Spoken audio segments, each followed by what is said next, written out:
So I want to thank everyone as we're rounding up the Houston SecCon. Our our last speaker for this room today is John Burns. John is the director of operational technology threat hunting at Dragos. He leads Operational Technology Watch. Think of it as cybersecurity's version of Neighborhood Watch, except the neighborhood is filled with power plants, pipelines, and industrial systems. John started off his career in control systems, engineering, and hands-on experience in supervisory control. It's the end of the evening, guys. I'm sorry. That's my excuse. I'm sticking with it.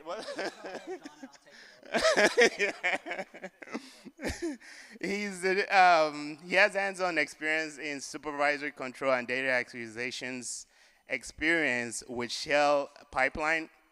With over 8 years of experience in system integrations, he's programmed PLCs and HMIs across industries like oil and gas, water, food, beverage, and chemicals. Basically, if it can be plugged in, John can protect it. These days, his research focuses on overlooked attack surfaces and everyday software exploitation. Please help me welcome John Burns. Thank you. I need to know who wrote that introduction because I've never heard it before, but I like it, so I need that. All right. Okay. Can you hear me okay?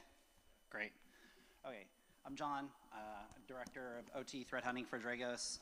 Basically, everything he said is, I used to do cool stuff. Now I get to do administrative stuff to lead a team that gets to do cool stuff.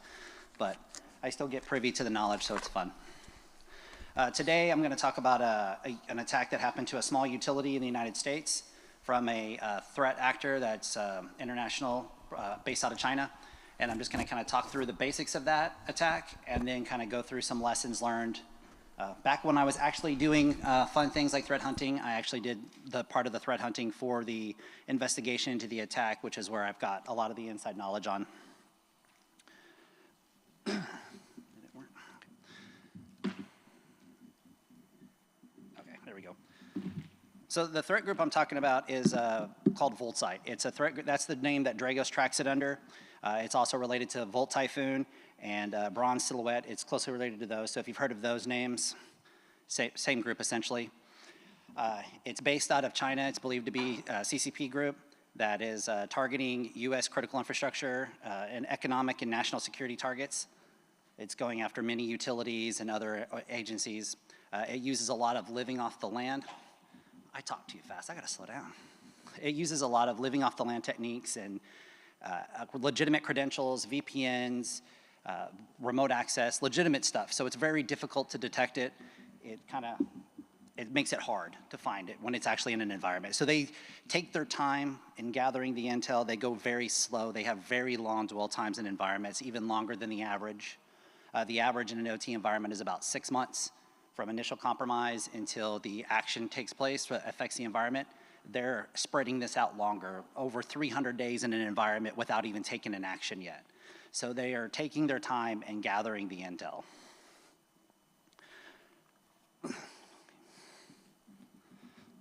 I'm just gonna ask you to move it for me. Thank you. This is just a quick overview of some of the stuff I'm talking about. Dragos started tracking the VoltSite in 2023. Just giving you some background so you know what we're talking about. The utility, water and electric utility I'm talking about was compromised in 2023, early 2023. I was part of the team that did the initial investigation into the activity that was seen in the environment, confirming there was an incident in the environment, and then just did some follow-on investigations to gather some intel for our intel team and just kind of see what was going in the environment. We then took that data and we created additional hunts off of that data to roll out to our other customers in our environments. That's just pretty much what this slide says. This graphic, I have a bigger blow-up version of this graphic later on that kind of shows you how they proceeded into the environment. All right, now to the meat of it. So leading up to the compromise, 52 days before the initial compromise, FortiGate released CVE 2022-42475. This is basically a heap overflow vulnerability related to their FortiOS SSL VPN. And they had this released. They had a patch for it at the end of 2022. I think it was December 2022 when this was released and announced. In February of 2023, the initial compromise happened where the adversary gained access utilizing this vulnerability to gain access into the customer's enterprise environment, to where they started doing scanning and data exfiltration and gathering important data from the environment out to start doing that data collection and developing tools and see if they can eventually make an effect and get to the OT environment. They essentially were in the environment for around 300 days before they were seen. What happened was the customer was notified by a government agency that they had seen their external device communicating to malicious IPs in China. And funny story, it was actually, they were called by a government agency, and then the customer was like, yeah, right, this is a phishing call. I don't believe you. If you're really with the government agency, show up at my door with a badge. On Monday, they showed up at their door with a badge and said, it's real, I'm here. They were a customer of ours, they just hadn't fully onboarded with us yet. So they reached out and said, can you guys help us? So we fast-tracked them, got them onboarded so that I could go look. Initial investigation, it took about an hour, and we were able to see that they were communicating from a couple of their internal devices out to those malicious Chinese IPs that we were tracking that were related to VaultSite. It was like I said, it was like a 1-2 hour turnaround. Just did the initial investigation to confirm, yep, something's going on. Nope, it doesn't look like it got into your OT environment. It's isolated to your enterprise. Did like a 1-page write-up, sent it off to them, and said, yeah, you probably should do some investigation, some incident response. So they did their incident response. They went through and did their investigation. We continued our investigation on our end just to gather that data and that intel to feed into detections and threat hunting and all that, and continued that for another few months before we finalized everything, and then provided our final report to them. So getting into the actual hunting for them. So this is kind of like a pretty graphic that shows the diagram. So they came through the firewall appliance. Oh, sorry, can you? I'm horrible, look at me. I didn't even say next slide. So this is what I said when I talked about before the compromise. You can go to the next one. And then the next one is when I talked about the 300 days. I apologize, I'm not very good with the clicker's not working. And then now I'm on the next one. Okay, anybody wants slides, talk to me afterwards, I'll send you slides. So basically they got through the firewall appliance, and then there was a command and control communications from two devices on their network. One is a GIS server, which is a geographical information server, which basically tracks the location of devices out in the field. So, hey, this well is here, this device is here, and physically here in this geographical location. So they had that system, and then they also had a file server, and they were getting files back and forth and uploading those, and they had command and control, and they were exfiltrating files over SMB. And they were pulling anything they could do that was related to the GIS or the OT environment. They were also doing scanning, and they were looking for OT traffic and OT devices. They couldn't find any because they didn't have access to that environment. They were just in the enterprise network. But they were looking for access to the OT, but they couldn't actually get there. They were just getting tangential data that's related to the OT environment.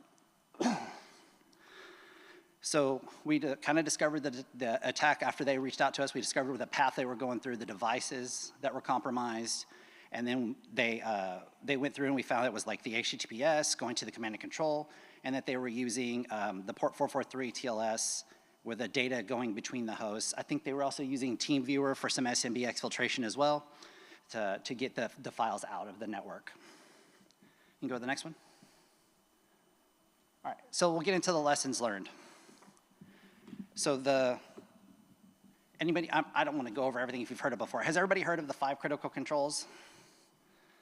Yes, I see some hands, not a lot. Okay, I'll go through it. So basically, this was a white paper that was written by SANS, the SANS Institute, which talks about the 5 critical controls for effective OT cybersecurity. They're an ICS OT specific incident response plan, a defensible architecture, which involves like network segmentation and those kind of things. ICS network security monitoring, secure remote access, preferably with multi-factor authentication, and then a risk-based vulnerability management program. So that's kind of the critical controls for that. So using these, like we'll pivot off of these to go to like what we learned. So This customer, I'll go through both the good and the bad. So this customer didn't have a specific ICS OT incident response plan. They relied a lot on vendor help and just good nature from, I think the government helped a little bit with some incident response, and then we helped with our investigation and provided that forewarning to them of what was going on in their environment. So since then, they've developed that. So that was one thing that they didn't really have, so it kind of slowed the process down where they had to rely. Luckily, they got some assistance and they were able to do that. But if you don't have that kind of a specific plan and you're relying on vendors, that could get expensive really quickly. The defensible architecture, that's one that went well for them. They had really good network segmentation, so that's why the adversary was not able to get to the OT environment. They tried over months scanning for Modbus or different OT protocols, and they just could not get into the OT environment and couldn't see OT devices because it was properly segmented between the enterprise and the OT. And then secure remote access, this is just one, they didn't really, this was either here or there, but the main one is the vulnerability management program. They had a vulnerability that was detected, that was released 52 days before it was actually used in the environment, and they didn't have it. And I understand, my background's primarily in OT. I understand not applying patches very timely on OT devices. One exception would be if you have perimeter devices, those are the ones where I would say you probably want to apply your patches as soon as you can, because that's going to be the ones that's going to prevent them from getting access into your environment, and that's less operational impact if a device gets impacted by that. So that was something they were not, it wasn't, I wouldn't say they were horrible, because it was 52 days, so like if it was like a 2-year-old patch, that's worse. But still, if they would have patched it, the vulnerability wouldn't have hit.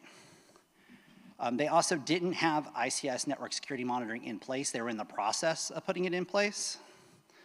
So they, that was one of the things. It's like once they told us and gave us access, it took about an hour to see that obviously they had connections reaching out to Chinese IPs that were malicious IPs.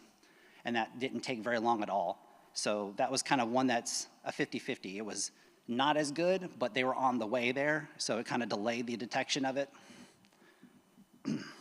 So that's kind of the main overviews of that.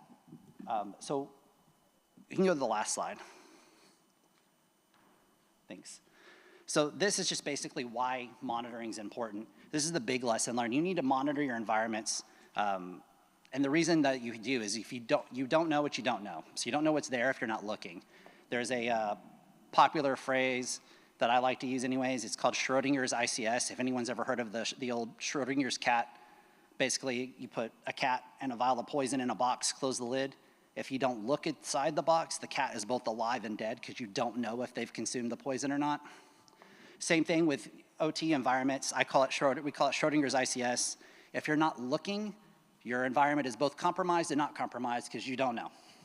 So that's the way I look at it. And this is a recent graphic that we put out with threat groups that are tracked by Dragos, just showing how many of them are targeting and going in through the OT, and they're using legitimate access, like living off the land, legitimate credentials, legitimate remote access, but it's like what they do as follow-ons, and like are they exfiltrating data and other things that allow you to see what's going on in the environment.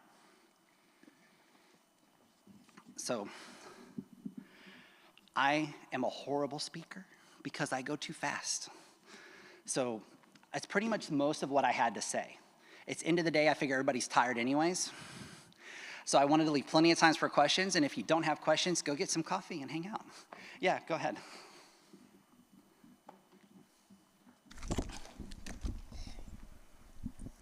Thanks for this. Since we know that as soon as we put out bulletins around activity from groups like Volt Typhoon, CISA puts out a notification about what's going on.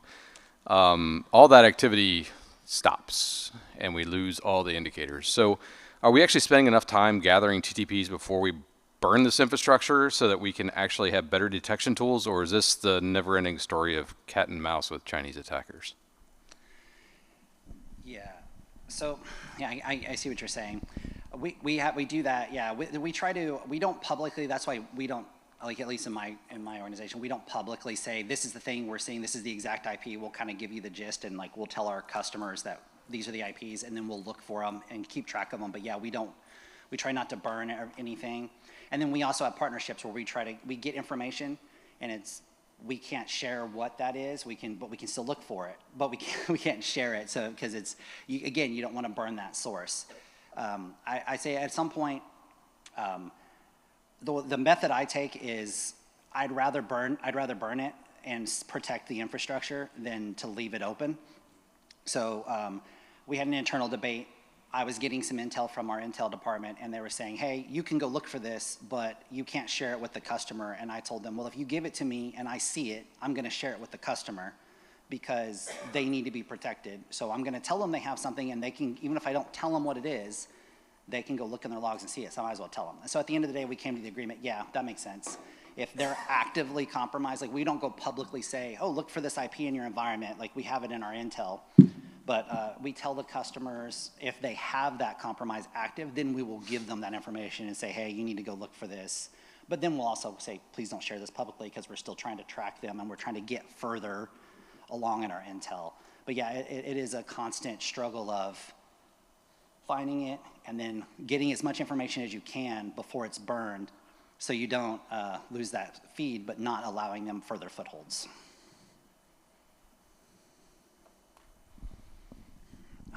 Of course. No, this is easy. I also work for Dragos. Do we know if they were using any type of monitoring in their IT environments? No, I don't know that actually. I don't believe they were because they weren't seeing any. They didn't have any notification of anything. They didn't see it in their environment. I don't know if they are now. That's a good question. Okay. But I don't believe they were at the time. And do you know if they were using living off the land techniques? 100%.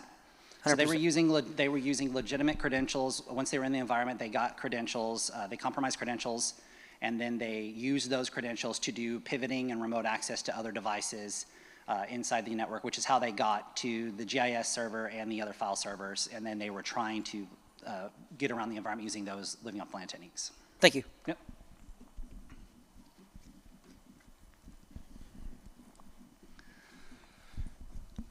Okay, so theoretically, not necessarily this particular utility that got hacked, but I get the OT monitoring in place, this visibility. Now I'm overwhelmed because I see all these holes and gaps and CVEs that I need to patch, and I'm looking at scoring, which, especially as you get into the OT environment, is not always the best, and I can't always patch certain things.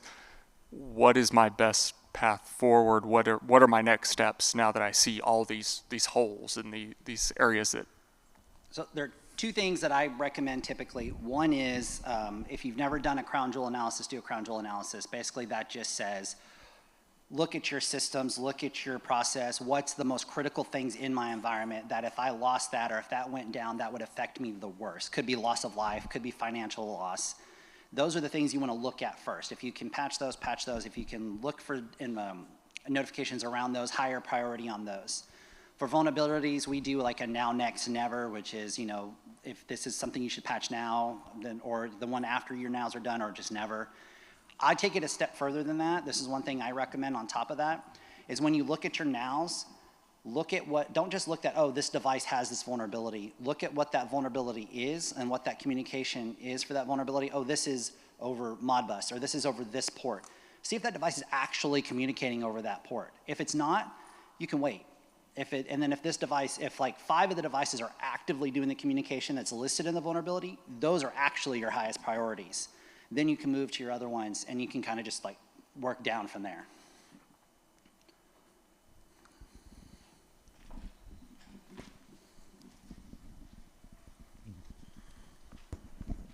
Great talk. A general question. In the past, even with high confidence, I think Dragos was avoiding having to do attribution just so less complexity.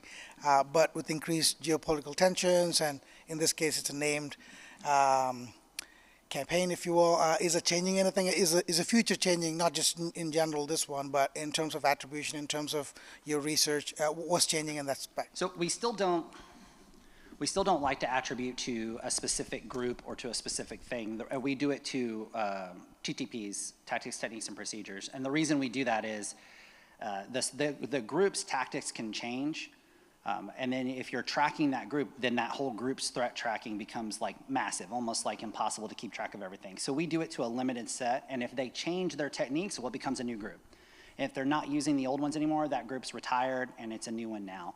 And I think that makes it simpler for identifying what's actually happening.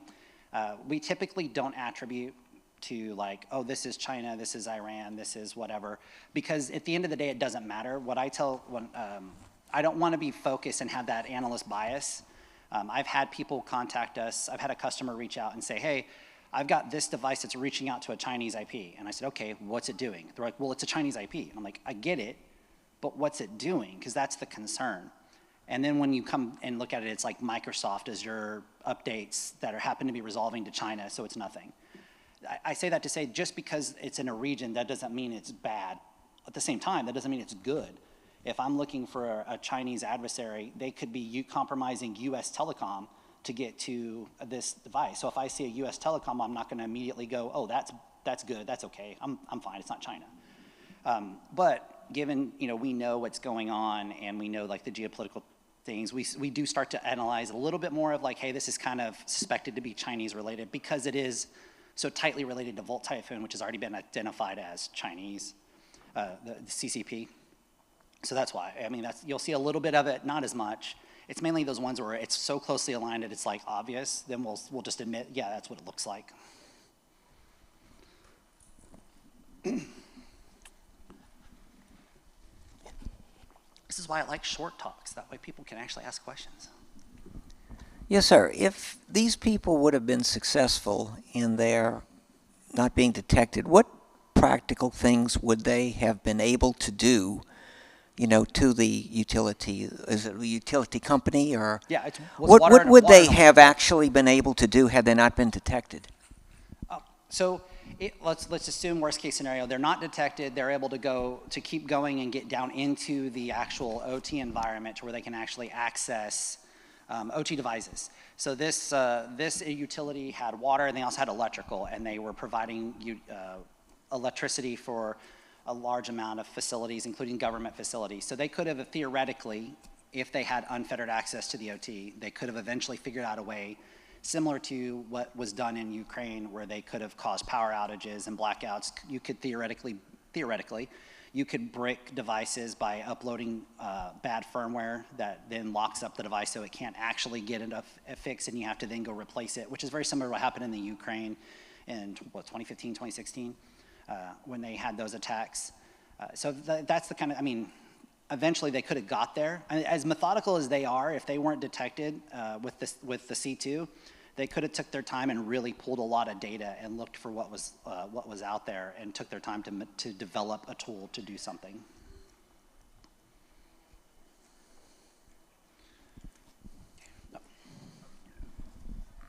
I was just curious, was there anything particularly special about the network segmentation that saved the day here?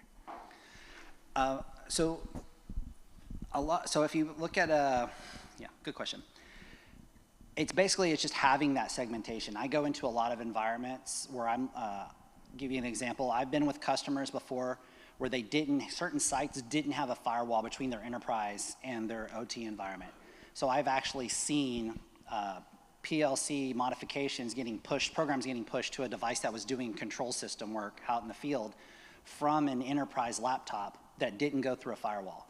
So that's essentially, defense in depth, right? You get into the enterprise and then you have free range over the OT network. But since they had that second level of defense with firewalls and jump hosts, and you had to go then into the correct jump host with different credentials and then get down into the OT environment, that's kind of what it is. It just kind of separates that. So if you get to the enterprise, you're not done. You still have to compromise more things to go further down. That's why when they were scanning, if it was a flat network, they were scanning for the ports. They were scanning for the IoT networks. They were looking for those devices. But because it was segmented and it wasn't one big flat network, they couldn't find them. So it's just that adding that extra, almost like a DMZ.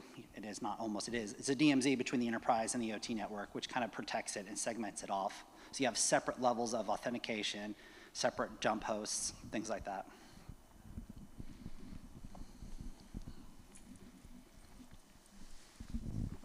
Yeah, so I'm kind of surprised that they were going directly to an IP address in China. That seems very easy to detect. You know, you'd think if they were smarter about it, they'd be going to a US-based server and then forwarding from there. But so if they're doing that, you know, you're seeing US-based traffic. What are you basically looking for? Is it unusual data exfiltration patterns? I mean, you have to understand all your data flows and so on. Yeah, so a lot of what we're looking for, yeah, you have to understand, that's the thing. That's one of the things I talk about in other talks is like, you have to know what you're expecting in the environment. You got to know who's doing things and what they're doing, and is that okay? So just because I see this data is being transferred out, it's like, okay, is that normal? Or if I see, hey, this is a legitimate user that is copying large amounts of data to this server, and it's like, okay, is that user supposed to be doing that? Is that a normal activity for that user? Because of the living off the land techniques, you can't just trust that this is a known person. I didn't say it in this talk, but we used to be able to say, is it abnormal hours? Adversaries used to work nights, weekends. They didn't come in during normal business hours typically. So you could look for weird traffic during weird hours. Now with living off the land, it's more, they're hiding in the existing peaks and the chaos. So they're coming in during normal business hours. They're doing their movements around normal traffic. And so you have to look at beyond that abnormals and say, okay, is this expected for this user to be doing this? A lot of what we look at is things like when I'm doing hunts, I'll look for, is this device supposed to be connecting to this PLC? So usually most sites use what's called an engineering workstation to connect to a PLC. So is this a server that's not an engineering workstation that's trying to connect to this PLC? Or is it going like from this remote access server to this file server to this engineering workstation? Well, that's a weird path. You wouldn't do that. You would just go straight from here to here. You kind of look for those things. Most of the time they don't know. I mean, it's getting worse, but in my experience, most of the time they don't know the OT environment, so they're poking and they're figuring it out. But even if they know it, they don't know that customer's environment and procedures. So just look for those deviations from what you know is the norm and the expected, and then you can start finding those things. But it's getting increasingly harder. But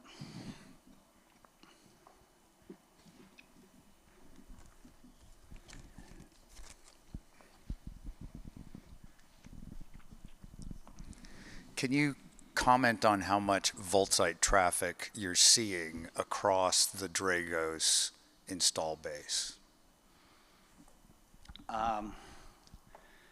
No, I can't really comment on that. Most of what they like, I'd have to go back and look. I'd have to go talk to our adversary hunters. So the threat hunting team is divided into two. There's the adversary hunters, which look for the adversary out in the internet and the net flow.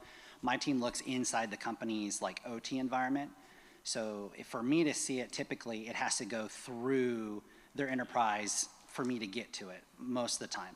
So I don't see how much they're attempting it. I only see like if it's successful and it gets in. So I've only seen it like a handful of times through our customers actually getting in. But once they're in, it's large amounts of data. Like I said, they'll stage the data. They're pretty smart. They won't just grab it when they see it. They'll stage the data on one server. They'll get it packaged, and then they'll do one bulk exfil, and then they'll repeat it if they need more. So you'll see like a bunch of data go out at the same time, like through TeamViewer or something else, to exfil the data out. And then if they still have persistent access, they'll go back and do it again. They don't just like, oh, that's a cool file, and grab it. They'll move it to a server and just kind of stage it till they can bulk exfil.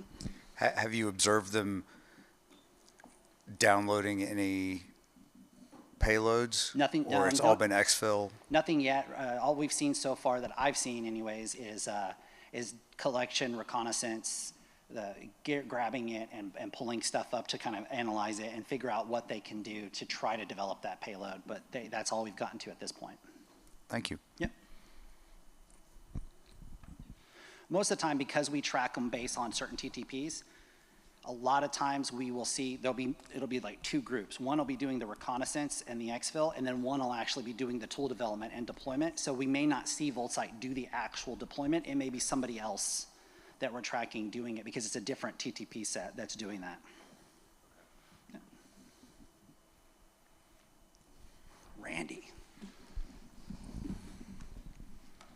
Well, David's questions got me thinking now. So with VolTIs, why are they doing a single bulk transfer instead of offloading smaller bits of data during normal business hours that might not raise flags, or would that raise more flags than a single bulk? My assumption is it's one of those things where it's an external IP and it's a Chinese IP. So it's one of those things where, like, if data is not supposed to leave the environment, which a lot of times you're not going to see people taking data out. If you see one file leave the environment, it's like you're still, if you're monitoring your environment, it doesn't matter if it's one file or 1,000 files. That IP is still sitting there as we did this was transferred. And then you can go look at it and see that it's happening and then shut it down. But if you're doing a bulk transfer, then by the time you see it, they've gotten a good amount of data out. So even if you shut that off, if they have persistent access, they can like still use that to come back in and do something else. That would be my guess. Obviously, I don't know, I'm not there. But my guess is that it's probably we don't want to take one thing and get shut down, so we'll just take as much as we can while we have it. Good questions. Got another one.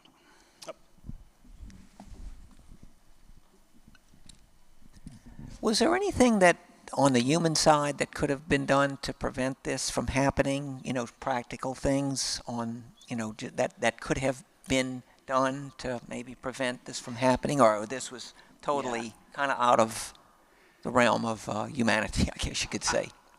I mean, you know, everything kind of breaks down. I'm a firm believer the biggest weak link in all systems is humans. So, I mean, you can identify patches. You still need a human to apply the patch. So you could go the far as saying, like, a human could have applied the patch. I mean, that's kind of stretching it. I don't know on this particular one.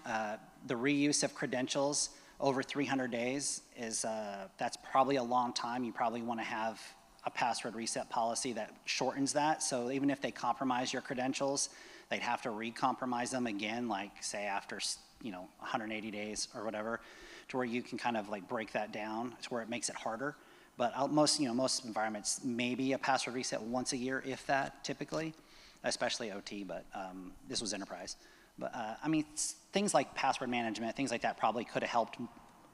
I'm not saying they didn't have that. I'm just kind of guessing at that because I'm not sure all that stuff. I wasn't in the incident response part of it, so I can't answer like that specifically, but. I think this is the most interactive group I've had between both days. All right, so we've been on a few IRs, and a lot of it when it comes to why would this happen and not do that, is because if we do break it down into smaller packets, it takes tooling to go and execute and then test and prove that that works, or they might be so confident that, yeah, we don't have to do that, so we're just going to exfiltrate everything. It also depends on the tool set. If it's a nation state, we're going to be using for what can we execute, how quickly can we do it, do we have time to dwell, or have they started investing in some kind of security solution or platform that would block us in the future, so we need to execute hard now. And then the next part is the little things that we could have done. We started developing our watchdog application that goes and checks if A is A, great. If A is B or anything else, then airlock the interfaces and then switch out configurations immediately and then copy over, log it, collect investigation or forensic artifacts for it, and then wipe and then force it all over again. So that even if they could do it, even though these things are XP or Windows 7, it is extremely vulnerable, it can be exploited, but when it does, it's immediately stopped before the next hop, before the next kill chain method or phase deployment. So yeah, there's been a lot of things that we can do, but it takes somebody with a kind of a messed up mind in order to think like, hey, if I wanted to start a whole bunch of little fires to make a really big fire, where would I go and how would I do it? And then how can I detect that that's happening and what ways can I prevent it, but also log that that happened so that if there's any way that it can be done, they can't complete the entire attack. They can get initial access, even traversal, or privilege escalation, but they can't do anything with that. So then you come out the highest hanging fruit. And that's what you have to do. And when I said bulk, it's still megabits. It's not, megabytes. It's not gigabytes of data or terabytes that they were bulk exfiltrating. It was still megabytes. And I'll add, I said 300 days. We were in, I think I had like 60 days of visibility by the time I got in. So there was still 240 days prior to when I had access of who knows what was going on that I didn't have access to that data because it wasn't deployed and visible yet. Hi. Can you talk a little bit about logging and how it was implemented, initially used, and then I guess what the process was that's a long period to be watching, so how you went about doing that? Yeah, so we weren't watching it the whole time. Like I said, it's a monitoring tool that they deployed that was watching the network using, just kind of using, spanning. It was spanning the traffic to a tool that was then monitoring it and pulling in the data so you can look at it was cataloging it so you can look at it and do searches and look across it. That's kind of when I'm talking about the data we were seeing, it was all basically a breakdown of span traffic that was then characterized and dissected so we could actually see SMB traffic here or a remote access here or VPN here. It kind of stored it in the tool where it's monitoring the network, and then we can see all that data over, and it stores it for like 90 days or whatever you set it to. So you can keep track of that data over that period of time. Is that the kind of logging you're talking about, or are you talking about like in general, like firewall logs, things like that? Well, in order to kind of know that they didn't have certain activities going on. Oh, yeah. So yeah, that was kind of that span traffic where we're seeing the enterprise data, and then we're getting exact copies of the span data from the OT, and where it's all being collected, and it's being dissected into a monitoring tool that's copying and pulling it all down. It's basically like an elastic stack on the back end that keeps all that data, and you can go look at it for a set period of time. And then that's when we were able to kind of correlate things and look and see, okay, we see SMB traffic here, or we see these devices communicating over to these no malicious IPs. So now what's going on with those devices after that communication, and then we can kind of pivot around and look. But that's kind of it's just a monitoring tool that you can get that pulls that data directly from your switches or your firewall devices and pulls it in. And you would provide that service over, let's say, for example, somebody there at the scene that works for the utility. Yeah, in this case, the Dragos platform does that, and they had deployed the Dragos platform, and they wasn't fully onboarded to my team, which does threat hunting as a service, but they had it in the environment for like a month or two before we were notified that they had something going on because we weren't in there, we weren't actively threat hunting yet. So they had the platform. There's other tools beyond the platform. I try to strip that out so it's not a sales pitch, but yeah, in this case they had the platform after the fact. I had another question for you, and I just remembered it. So in July, the NSA and FBI said that they've been successful in addressing some of the Chinese cyber campaigns and declared that Volt Typhoon was not successful at persisting in critical infrastructure, which was such a broad sweeping statement and claim that I was instantly very suspicious. Can you comment on that? I can give you my personal opinion on things. This is not the Dragos line, so don't go so I don't get yelled at. I think when I see things like that, for me, I look at it in the wording. So persisting in critical infrastructure, what's their definition of critical infrastructure? It could be that they're in that company's environment, but in their enterprise, and they haven't gotten down into the OT, which is the critical infrastructure. So you could look at this one that I've just talked about and say, oh, well, they didn't get into the critical infrastructure. I mean, they still got tangential data. So there's like kind of two ways. I think it's dangerous either way. It's dangerous to either say, like to look at this case and say, oh, they compromised an electric grid's OT environment when they didn't. But it's also dangerous to say, hey, they've never touched anything, critical infrastructure, and been there. This is obviously 300 days of persistence in an environment that was like one step from the OT where they could have, collected more data, possibly done something. Me personally, and then most of the people at Dragos, I think Elon and others will agree, I don't look at where they are and what they're compromising. Like some people would look at, oh, they compromised this Fortinet device. That's not an OT attack. For me, it's what are they trying to do? Are they trying to get into the OT? and compromise the OT, that's an OT attack. I don't care if it's in your IT. I don't care if it's at your perimeter. If they're trying to get to the OT, what's their overall target? That's what I care about. Then it'll become something that I care about. So I just wanted to add on, kudos to Littleton for actually segmenting their network so that this actually didn't happen. Yep. Right. But beyond that, you mentioned that they were, the initial compromise happened, months and months and months before. If they didn't have good tools to do a lot of this stuff, how did you guys determine when the actual initial compromise happened with this event?